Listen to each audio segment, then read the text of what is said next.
Good evening students. ఈరోజు మనం Mahar moment south ఇండియాలో జరిగినటువంటి ఒక క్యాస్ట్ సిస్టమ్ గురించి, అలానే సెంట్రల్ ఇండియాలో జరిగినటువంటి క్యాస్ట్ సిస్టమ్ గురించి డిస్కస్ చేద్దాం. అదే మహార్ మూమెంట్. ఈ మహార్ మూమెంట్ అనేది ఎక్కడ జరిగిందంటే మహారాష్ట్ర, మధ్యప్రదేశ్. మహారాష్ట్ర అండ్ మధ్యప్రదేశ్లో జరిగినటువంటిది మహార్ మూమెంట్. యాక్చువల్గా మహార్ అనేది ఒక లో క్యాస్ట్కు సంబంధించినట్టు. మధ్యప్రదేశ్లో ఉన్నటువంటి మహారాష్ట్ర, సెంట్రల్ ఇండియాలో ఉన్నటువంటి మహార్ అనేది ఒక లో క్యాస్ట్కు సంబంధించింది. ఈ లో క్యాస్ట్ ఏంటంటే వీళ్ళే వెట్టి సిస్టమ్ చేస్తూ ఉండేవాళ్ళు. కంప్లీట్లీ దే ఆర్ ఇన్ వెట్టి system, nothing but bonded labour, right. So వాళ్ళని ఇంకో రకంగా ఏమని పిలుస్తారయ్యా అంటే బగేలా లేదా బెగారీ అని చెప్పేసి కూడా పిలుస్తూ ఉంటారు.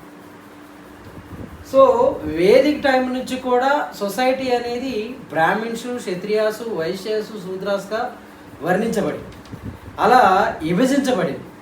అలాంటి టైంలో శూద్రాలకు సంబంధించినటువంటి వాళ్ళు ఈ మహార్ క్యాస్ట్. వీళ్ళంతా కూడా అన్టచబుల్స్. వీళ్ళు ఐ క్యాస్ట్ ఉన్నటువంటి వాళ్ళ ఇంట్లో పనిచేస్తూ బాండెడ్ లేబర్గా, వెట్టి సిస్టమ్గా చేస్తూ ఎలాంటి వేజెస్ పొందకుండా అణగారినటువంటి జీవితాలు పొందుతూ అణగారిన కుటుంబాలకు సంబంధించిన వాళ్ళు. ఇలాంటి వాళ్ళు ఏంటంటే ఇలాంటి వాళ్ళ కష్టాలు చూసి ఒక సోషల్ రిఫార్మర్ మహార్ మూమెంట్ ఒక కథను స్టార్ట్ చేసి అతను ఎవరయ్యా అంటే Gopal Baba వాగలాంకర్. Gopal Baba Wangalankar only started the Mahar movement. So here untouchables who are Sudras are there, who are Mahar people are there, how they are facing the problems, okay, how they are struggling, right? So everything they should get rights. వాళ్ళకి rights కావాలి, వాళ్ళకి కూడా equality కావాలి సొసైటీలో, okay. So ఈ inter caste marriages అన్నిటిని కూడా ప్రోత్సహించాలి అని చెప్పేసి, వాళ్ళకు కూడా రిజర్వేషన్స్ ఇవ్వాలి, వాళ్ళకు కూడా జాబులు ఇవ్వాలి అని చెప్పేసి గోపాల్ బాబా వాంగలాకర్ అనే అతను మహార్ మూమెంట్ అనేది మధ్యప్రదేశ్లో స్టార్ట్ చేశాడు. ఇలా ప్రాబ్లమ్స్ అన్నిటిని కూడా వివరిస్తూ గోపాల్ బాబా వాంగలాకర్ అనే అతను ఒక జనరల్ని ప్రింట్ చేశాడు. ఎర్లీ జనరల్ ఇన్ ఇండియా ఏంటిదయ్యా అంటే Vitthal ఇద్వాన్సర్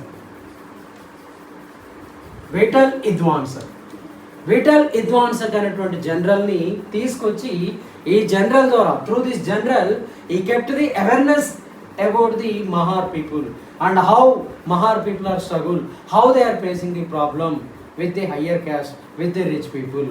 everything he mention in the journal of Vitthal Vidhvansak by Gopal Baba వాగలాంకర్.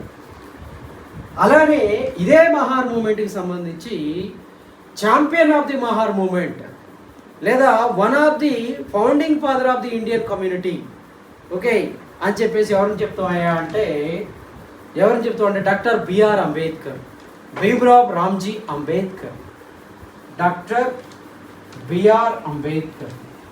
So ఈ champion of the Mahar community అంటే doctor BR Ambedkar. So doctor BR Ambedkar అనగానే అందరూ ఏమనుకుంటారంటే ఈ was the drafting committee chairman, caste politics and related to temple entry movement అని చెప్పేసి అనుకుంటుంటారు. కానీ ప్రీ ఇండిపెండెంట్ పీరియడ్లో, పోస్ట్ ఇండిపెండెంట్ పీరియడ్లో కూడా అంబేద్కర్ మన కోసం చాలా తీసుకొచ్చాడు. అతని కోసం చాలా ఫ్యాక్ట్స్ మనం డిస్కస్ చేయాలి, ఓకే. సో ఎన్నో మనకు తెలియనటువంటి విషయాలు చాలా చేశాడు. అవన్నీ అవి ఏంటనేది మనం ఒక్కొక్కటిగా ఇప్పుడు స్టెప్ బై స్టెప్ తెలుసుకున్నాం. ఎవరి గురించి? డాక్టర్ బిఆర్ అంబేద్కర్ గురించి.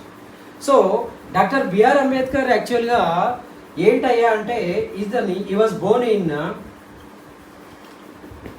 మహువా, ఓకే.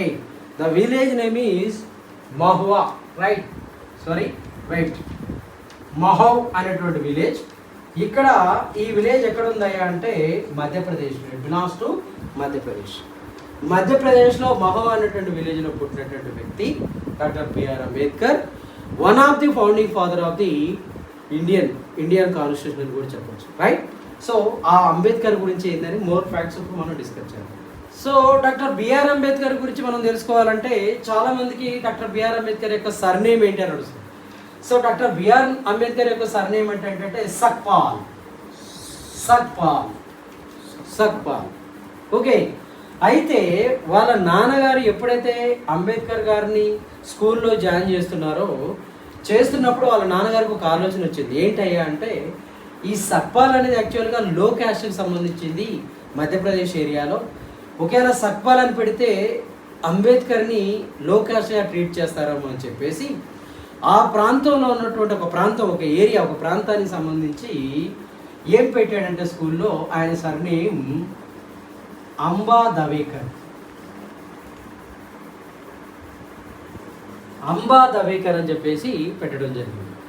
సో అలా అంబా దవేకర్ అని పేరు సర్నేమ్తో అంబేద్కర్ గారి గురించి స్కూల్లో రిజిస్టర్ చేయడం జరిగింది. అయితే అంబేద్కర్ స్కూల్లో ఉండగా అన్ని సబ్జెక్ట్స్లో కూడా బాగా చదువుకుంటూ ఉండేవాడు. ఈయనకి ఒక టీచర్ ఉన్నాడు, గ్రేట్ టీచర్. అంటే ఆ టీచరే అంబేద్కర్ని బాగా అభిమానిస్తారు అనమాట. Okay. So who was the teacher of the Ambedkar, great teacher of the Ambedkar? Keshav Krishnaji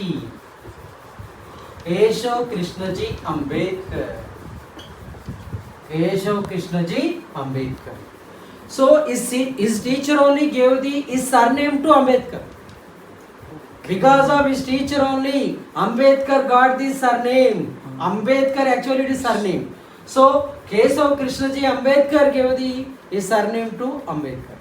So from that day onwards, అప్పటి నుంచి అంబేద్కర్ అనే పేరు సర్నేమ్గా రావడం జరిగింది. ఓకే. సో భీమ్రావ్ రామ్జీ అంబేద్కర్ అనేది మాత్రం సర్నేమ్గా రావడం జరిగింది. ఓకే. సో ఇంకా మనం తెలుసుకోవాల్సింది ఏంటంటే అంబేద్కర్ ఫ్రీ ఇండిపెండెంట్ ఉన్న టైంలోనే ఓకే. సో బ్రిటిష్ వాళ్ళ కింద ఎగ్జిక్యూటివ్ కౌన్సిల్ ఉంటుంది, లెజిస్లేటివ్ కౌన్సిల్ ఉంటుంది. ఈ ఎగ్జిక్యూటివ్ కౌన్సిల్లో Ambedkar also one of the member. Okay. So ఈ వర్క్డ్ యాజ్ ఏ లేబర్ అఫైర్స్లో వర్క్ చేశాడు. ఈ worked as a labour affairs under the two viceroys. So Lord Linlithgow, one person, and one more viceroy, Lord Wavell. So their government in executive council only, Ambedkar worked as a labor affairs. Because of labor affairs only, so he brought so many changes in the only for labor. So nowadays labor are cutting the 8 hours of work. ఈ రోజుల్లో అప్పట్లో 8 hours of work labours తీసుకొచ్చింది అదండి. అలానే ఇంకొకటి ఏంటయ్యా అంటే correct wages అందరికీ కరెక్ట్ వేజెస్ రావడానికి కూడా కృషి చేసినటువంటి వ్యక్తి డాక్టర్ బిఆర్ అంబేద్కర్. సో దీంతో పాటుగా లేబర్ ఎక్స్చేంజ్ డిపార్ట్మెంట్. సో ఇవన్నీ కూడా ఎవరి కోసం తీసుకొచ్చాడయ్యా అంటే సో లేబర్ అఫైర్స్లో ఉన్నటువంటి డాక్టర్ బిఆర్ అంబేద్కర్ తీసుకురావడం జరిగింది. బ్రిటిష్ వారి టైంలో ఫ్రీ ఇండిపెండెంట్ టైంలో లేబర్ అఫైర్స్ ఉన్నప్పుడు under the Lord Linlithgow and Lord Wavell గవర్నమెంట్లో ఎగ్జిక్యూటివ్ కౌన్సిల్లో లేబర్ అఫైర్స్గా ఉన్న టైంలో then he did so many changes only for labor, equal pay, equal work and fixed hours of work, next paid leaves, right? So ఇవన్నీ కూడా free independent టైంలో తీసుకురావడం జరిగింది. ఎవరయ్యా? Doctor BR Ambedkar. అలానే post independent, right? After 1947 post independent what he did, so many changes he did. So ఎన్నో తీసుకురావడం జరుగుతుంది. For example related to irrigation గురించి ఏంటయ్యా అంటే ఇప్పుడు మల్టీపర్పస్ డ్యామ్స్ ఉన్నాయి ఇండియాలో ఆఫ్టర్ ఇండిపెండెన్స్. బాక్రానంగల్ డ్యామ్, అలానే సోన్ రివర్ డ్యామ్, అలానే Mahanadi dam, Damodar valley project, Damodar valley project. So ఇలా ఎన్నో మల్టీపర్పస్ డ్యామ్స్ ఇండియాలో తీసుకురావడానికి కష్టపడ్డ వ్యక్తి ఎవరయ్యా అంటే doctor BR Ambedkar. So many changes ఈ did. Okay, so and his vision, ఆయన భవిష్యత్తు తరాలకి ఏం అందించాలనేది ఆయన యొక్క విషన్ ఎలా ఉందయ్యా అంటే సింపుల్గా చెప్పాలంటే రిలేటెడ్ టు లింగ్విస్టిక్, అంటే రాష్ట్రాలు ఏ విధంగా డివైడ్ చేయాలి, how states should be divide on the base of the language, on the base of the linguistic, దాని గురించి ఒక బుక్ రాశాడు. Okay, my thoughts on linguistic states అని చెప్పేసి ఒక బుక్ రాశాడు. ఎవరు? Doctor BR Ambedkar. So my thoughts on linguistic states only ఆ టైంలోనే చెప్పాడు. ఏమనంటే బీహార్ని లింగ్విస్టిక్ మీద డివైడ్ చేయాలి, అలానే మధ్యప్రదేశ్ని లింగ్విస్టిక్ మీద డివైడ్ చేయాలి అని చెప్పేసి ఆ రోజు చెప్పాడు. Then after independence, the time of 1953, first SRC was formed here, state reorganisation committee, right? State reorganisation commission, that one only known as the Fazal Ali commission, right? Fazal Ali, KM Panikkar, Hridaynath Kunzru, ఇలా ఈ కమిటీ ఏర్పడింది on the base of the linguistic. So you have to create the number of states అని చెప్పేసి. అలా depend on the linguistic first state was created in India, Andhra state, 1953 1st October. అలానే SRC ఏర్పడిన తర్వాత the time of 1956 they given the report to the Indian government, depend on the linguistics only 14 states and 6 union territories they were created. అంటే ఇది ఎప్పుడో 40 years బ్యాకే Ambedkar గారు తన యొక్క విషయం ద్వారా మనకు తెలియపరచడం జరిగింది. ఓకే, అంటే ఆ రోజుల్లోనే ఆయన చెప్పాడు ఏమనంటే కంపల్సరిగా ఇండియాలో లింగ్విస్టిక్ బేస్ మీద, లాంగ్వేజ్ బేస్ మీద we have to create the states అని చెప్పేసి. హూ? Doctor BR Ambedkar. ఓకేనా స్టూడెంట్స్? రైట్, ఒకసారి మళ్ళీ చూడండి. So pre independent time only under the government of British only worked as a labour affairs in executive council under the viceroy of Lord Linlithgow and Lord Wavell. So for that time only here labor purpose only he did so many things, and equal pay, equal work, fixed hours of work, 8 hours of work and paid leaves. Okay, so labor exchange committee ఇవన్నీ తీసుకొని రావడం జరిగింది. దానితో పాటుగా post independent, after independence also so many multipurpose dams are they. So Bhakra Nangal dam, Son river dam, అలానే Mahanadi dam, Damodar valley project, ఇలా ఎన్నో తీసుకురావడం జరిగింది.